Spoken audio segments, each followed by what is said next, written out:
नमस्कार, आदाब, सत श्री अकाल। My self MSR education @MSR। आपको पता है कि एजुकेशन से रिलेटेड सारी बातें होगी, इसी प्लेटफॉर्म पर होगी। ढेरों क्वेश्चन स्टूडेंट के आगे हम लोग उसके ऊपर बात करेंगे। कौन सा क्वेश्चन, उसका आंसर क्या, स्टूडेंट की प्रॉब्लम का क्या, उनकी सोल्यूशन का क्या, कुछ इंफॉर्मेशन भी स्टूडेंट चाहता है उसके बारे में भी बात करेंगे। सितंबर अक्टूबर की डेट शीट पर बात होगी, सितंबर अक्टूबर के एग्जाम पर बात होगी। और जो लोग अभी सीबीएसई में फेल हुए, एनआईएस बोर्ड के थ्रू जा सकते हैं। 10th क्लास में फेल सीबीएसई में अभी ले सकते हो, कंपार्टमेंट आ गया, आप एनआईएस में शिफ्ट कर जाओ। 12th क्लास में फेल, एनआईएस में शिफ्ट कर जाओ और अभी सितंबर अक्टूबर के रेगुलर एग्जाम में पास हो सकते हो। इस पर बात करेंगे, खुल के बातें होंगी। एग्जाम का पैटर्न क्या रहेगा, एग्जामिनेशन होगा कैसे, तैयारी कैसे करें, सारी बात करें। पहली बात स्टूडेंट के क्वेश्चन से उस पर जवाब देते हैं। पहला क्वेश्चन ये है कि हमने एडमिशन किया अप्रैल के लिए, अप्रैल 2027 के लिए, महीने भर हो गए, कंफर्मेशन नहीं आई। तो दो बातें हैं, एक तो रेगुलर चेक करो नोटिफिकेशन में कि कोई इंफॉर्मेशन है क्या, कोई इंफॉर्मेशन है क्या, इंफॉर्मेशन इन द सेंस कोई डॉक्यूमेंट की लैकनेस है क्या, बोर्ड कुछ डॉक्यूमेंट मांग रहा है क्या, एड्रेस प्रूफ परमानेंट नहीं है, आईडी प्रूफ परमानेंट नहीं है, डॉक्यूमेंटेशन प्रॉपर अपलोडेड नहीं है, फोटो एज पर वो नहीं है। एड्रेस की सबसे बड़ी प्रॉब्लम है। करस्पॉन्डेंस एड्रेस, जिस एड्रेस पर आपको पेपर चाहिए, जिस एरिया में पेपर चाहिए, जिस डिस्ट्रिक्ट में एग्जाम देना है, उसका एड्रेस प्रूफ कंफर्म लगना चाहिए। और दिल्ली एनसीआर में हो तो दिल्ली एनसीआर का एड्रेस चाहिए परमानेंट। देखो, दो चीजें हैं, एक हुआ परमानेंट एड्रेस जो आधार कार्ड पर लिखा है, जो आपके गांव का है, वो चलो परमानेंट एड्रेस में चलेगा। अगर उसी एड्रेस पर आपको एग्जाम देना है, उसी डिस्ट्रिक्ट में एग्जाम देना है, तो कोई और एड्रेस की जरूरत नहीं है। परमानेंट और करस्पॉन्डेंस दोनों सिमिलर, टिक कर दीजिए। अगर उसके बियॉन्ड देना है तो एक चीज समझिए, आप दूसरे सिटी, आप बिहार से आए, आपको गुड़गांव में पेपर देना है, आपको दिल्ली में पेपर देना है, तो गुड़गांव में अगर आप आए हो या दिल्ली में आए हो, तो दिल्ली में कहीं तो रहते होगे, किसी रिलेटिव के वहां रहते होगे, किसी जानने वाले के वहां रहते होगे, आप किराए पर रहते होगे, तैयारी कर रहे हो, जहां भी रहते हो उसका रेंट एग्रीमेंट लगा दो। आप रिलेटिव को वहां रखते हो तो भी रेंट एग्रीमेंट बनवा लो, चाहे पैसे दो या मत दो, बनवा जरूर, क्योंकि वो एड्रेस प्रूफ चलेगा। रिलेटिव का डॉक्यूमेंट है वो चलेगा नहीं, रेंट एग्रीमेंट जरूर चलेगा। तो करस्पॉन्डेंस एड्रेस पर रेंट एग्रीमेंट डालिए, और जो परमानेंट एड्रेस है वो आधार कार्ड का दूसरा साइड काम करेगा। तो ये चीज समझिए। तो बहुत सारे स्टूडेंट के एडमिशन होल्ड हो जाते हैं, या तो एडमिशन कैंसिल हो जाते हैं। पहली बात, अब लगातार चेक किया करो, नहीं चेक करते हो इसलिए जब तक पता चलता है तब तक वो कैंसिल हो चुका होता है। स्टूडेंट की ये सारी प्रॉब्लम, जब तक कंफर्म नहीं होता आई कार्ड नहीं आता, आई कार्ड नहीं आता आगे की प्रोसेस नहीं होगा। इससे रिलेटेड कुछ भी प्रॉब्लम, ऊपर नंबर है, बात करिए, हम लोग सुनेंगे आपकी बात। आपकी क्वेरी को जितना भी समझा सकते हैं, सुलझा सकते हैं, जरूर बताएं। रही बात, आप सीबीएसई में फेल हुए, स्टेट बोर्ड में फेल हुए, कंपार्टमेंट आ गया है, क्या करें? आप एनआईएस में शिफ्ट हो जाओ। सीबीएसई में 12th में पेपर दिया, इंग्लिश में पास हो गए, फिजिकल में पास हो गए, फिजिक्स केमिस्ट्री मैथमेटिक्स में फेल हो गए। हाँ, वो दोनों पास सब्जेक्ट ट्रांसफर हो जाएगा, जो मार्क्स उसमें आपको मिला है वो सारे के सारे मार्क्स इसमें ट्रांसफर हो जाएंगे एज इट इज। 3 सब्जेक्ट जो बचा है वो देना पड़ेगा। स्टूडेंट ये पूछ रहा है कि हम एक में फेल है तो एक में क्यों ना दे। एक स्टूडेंट सब में पास है, केमिस्ट्री में फेल है, तो वो बोलता है मैं एनआईएस में एक सब्जेक्ट देता हूं। नहीं, ऐसा नहीं होता है। आप 2 मार्कशीट लेके नहीं चल सकते। एक में 4 सब्जेक्ट में पास, एक में एक सब्जेक्ट पास, आप 12th पास नहीं माने जाओगे। कुछ चीजों को समझो, टेक्निकल है। आप उसके 2 सब्जेक्ट इसमें ट्रांसफर करो। एनआईएस बोर्ड में कम से कम 3 पेपर देना ही पड़ेगा, और कोई रास्ता नहीं है अगर आप 12th में पास नहीं हो तो। एक और सिनेरियो, उस पर भी बात करेंगे। आप सीबीएसई में फेल हुए, 2 3 4 पेपर में पास हो गए, पांचवा पेपर रह गया, तो भी आपके 2 ही सब्जेक्ट इसमें ट्रांसफर होंगे एनआईएस में, और 3 का पेपर देना पड़ेगा। इसके रिगार्डिंग कुछ भी प्रॉब्लम है, हम लोग उससे बात करो, ऊपर नंबर है, हम लोग बात करेंगे और आपको और अच्छे से समझाएंगे, एडमिशन करने में मदद करेंगे। एडमिशन कैसे होगा, प्रोसेस को समझाएंगे, आगे के रास्ता भी हम वार करेंगे। कौन सा सब्जेक्ट लेना चाहिए, कौन सा सब्जेक्ट हटाना चाहिए, कौन सा सब्जेक्ट आपके लिए जरूरी है, आगे क्या कोर्स करने वाले हो।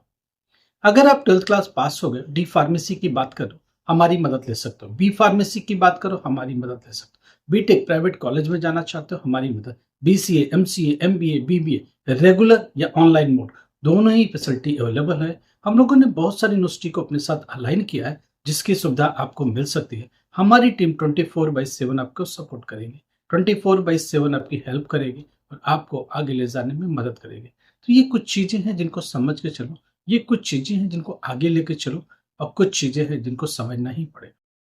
चलो बात करते हैं सितंबर-अक्टूबर के एग्ज़ाम की। उसकी तैयारी ज़ोर-शोर से चालू हो गई है। दूसरी बात, टीएम में जमा करने की लास्ट डेट भी आ गई। अगर आपने एग्ज़ाम फीस भर दिया है तो टीएम में आप भर सकते हो। टीएम में भरने का लास्ट डेट 31 जुलाई है। तो आप टीएम में प्लीज़ अपलोड कर दीजिए। अगर टीएम में अपलोड नहीं होगा तो मार्क्स नहीं मिलेगा। एक चीज़ समझिए, टीएम में अपलोड करने की ज़िम्मेदारी आपकी है। टीएम में चेक करने की ज़िम्मेदारी एआई सेंटर की है। टीएम में की मार्क्स देने की ज़िम्मेदारी एआई सेंटर की है। मार्क्स कितना होगा उनके teacher, subject teacher, experts check करेंगे और वो मार्क्स प्लेस करेंगे उस ऑनलाइन मोड में। अब वो आपको दिखेगा। कुछ स्टूडेंट ये पूछ रहा है ये मार्क्स कब तक दिखेगा? देखो, जब तक रिजल्ट बनता है, कब तक रिजल्ट बनता है? अभी सितंबर अक्टूबर में एग्जाम होगा, दिसंबर में रिजल्ट आएगा। तो कुल मिला के ये स्कूल हो सकता है 10 दिन में अपलोड कर दें, हो सकता है अगले 2 महीने में अपलोड करें। अक्टूबर एंड तक at any how board school upload कर देगा। अक्टूबर एंड तक एट एनी हाउ अपलोड कर देगा, क्योंकि हो सकता है जुलाई के बाद टीएमए की डेट बढ़ जाए, बट अभी बोल नहीं सकते। अभी तो फिलहाल 31 जुलाई है। और जो लोग फेल हुए सीबीएसई बोर्ड में या किसी भी स्टेट बोर्ड में, अगर वो स्ट्रीम 2 सितंबर अक्टूबर में एग्जाम देना चाहते हैं, उनके एडमिशन की भी लास्ट डेट 31 जुलाई। तो इसलिए समझ से चलो, कुछ भी प्रॉब्लम में इमीडिएट कॉल करो, हम लोग आपकी मदद करेंगे, सपोर्ट करेंगे। पायलट लाइसेंस के लिए एक स्टूडेंट का क्वेश्चन है, मैं ह्यूमैनिटीज से पास हूँ, क्या करूँ? अगर आप ह्यूमैनिटीज से भी पास हो तो सिर्फ 2 सब्जेक्ट इन आयुष से कर लीजिए। पार्ट एडमिशन लेने की जरूरत पड़ेगी फिजिक्स और मैथमेटिक्स की। आपको फिजिक्स और मैथमेटिक्स की लेने की जरूरत पड़ेगी। फिजिक्स और मैथ से करके आप आगे जा सकते हो। ये चीज मैं आपको समझा सकता हूँ। बाकी आप देखो कैसे करना है, बाकी आप समझो कि क्या कर सकते हो। उन चीजों को हम लोग आगे लेके चलेंगे और उस पर ही बात करेंगे। रही बात एडमिशन की, रही बात प्रोसेस की, तो हम लोग उसको भी देखेंगे, समझेंगे, करेंगे। एक स्टूडेंट का और भी क्वेश्चन है, सितंबर अक्टूबर की तैयारी कैसे करें? सितंबर में प्रैक्टिकल एग्जाम है। प्रैक्टिकल एग्जाम के लिए आप रिकॉर्ड फाइल बनाइए, फिजिक्स का, केमिस्ट्री का, बायोलॉजी का, जो भी प्रैक्टिकल सब्जेक्ट्स जिनमें आपको एग्जाम देना है उसकी प्रैक्टिकल फाइल जरूर बनाइए।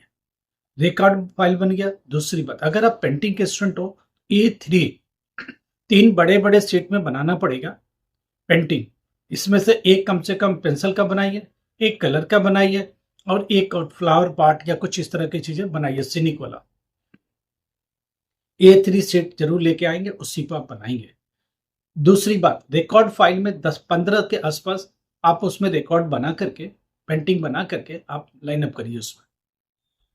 उसके बाद एग्जाम में आप जाएंगे तो बहुत सारे क्वेश्चन है, बहुत सारे क्वेरीज है स्टूडेंट का, हम लोग उनको सुलझाएंगे, उनके लिए रास्ता निकालेंगे। कुछ भी प्रॉब्लम है, नंबर चल रहा है, बात करो। आप 12th क्लास पास हो गए, ग्रेजुएशन में जाना, हम लोग की मदद लो। बीए में, बीकॉम में, बीबीए में, बीसीए में, एमसीए में, एमबीए में, बीबीए में क्या एडमिशन करना है, कैसे करना है, आगे कैसे बढ़ना है, क्या रास्ता होगा, ये सारी बात आपके साथ करेंगे और सुलझाएंगे आपके मामले को और रास्ता भी निकाल के देंगे। देखो, प्रॉब्लम होगा तो सोल्यूशन भी होगा, हम लोग उसको सुनेंगे और एडजस्ट करेंगे। जहां तक एग्जाम की बात है, सितंबर 10th ऑनवर्ड प्रैक्टिकल एग्जाम चालू होगा और ये चलेगा सितंबर एंड तक। अक्टूबर फर्स्ट वीक से थियरी एग्जाम चालू होगा और ये जाएगा नवंबर 10 तक। रिजल्ट जो है दिसंबर के एंड में आएगा, उसके पहले पॉसिबल नहीं। हार्ड कॉपी ऑफ मार्कशीट अभी करंट एग्जाम जो होने वाला है उसका जनवरी एंड या फरवरी 15 तक आपको मिल पाएगा, उसके पहले पॉसिबल नहीं है। कुछ भी लगता है आपको कि कुछ प्रॉब्लम है, कुछ भी लगता है कि आपको बात करनी है, ऊपर नंबर है, बात करो, हम लोग आपकी बात करेंगे, सुनेंगे, समझेंगे और आपकी प्रॉब्लम का निदान लेंगे। जो लोग गुड़गांव में है, हमने बता दिया 10th-12th की मार्कशीटें आ गई हैं, आप सबको बांटा जा रहा है। दूसरी स्टेट्स में बच्चे जो स्कूलों में जाए, अपने आई सेंटर में जाए, स्टडी सेंटर में जाए, उन तक मार्कशीटें भेज दी गई हैं। आप मार्कशीट कम सर्टिफिकेट, माइग्रेशन कम ट्रांसफर सर्टिफिकेट, दोनों डॉक्यूमेंट कलेक्ट कर लीजिए। उसके अलावा कुछ प्रॉब्लम बात करें, हम लोग मदद करेंगे। लाइक करो, सब्सक्राइब, शेयर करो, कुछ भी प्रॉब्लम है हम लोगों से बात करो। Thank you so much.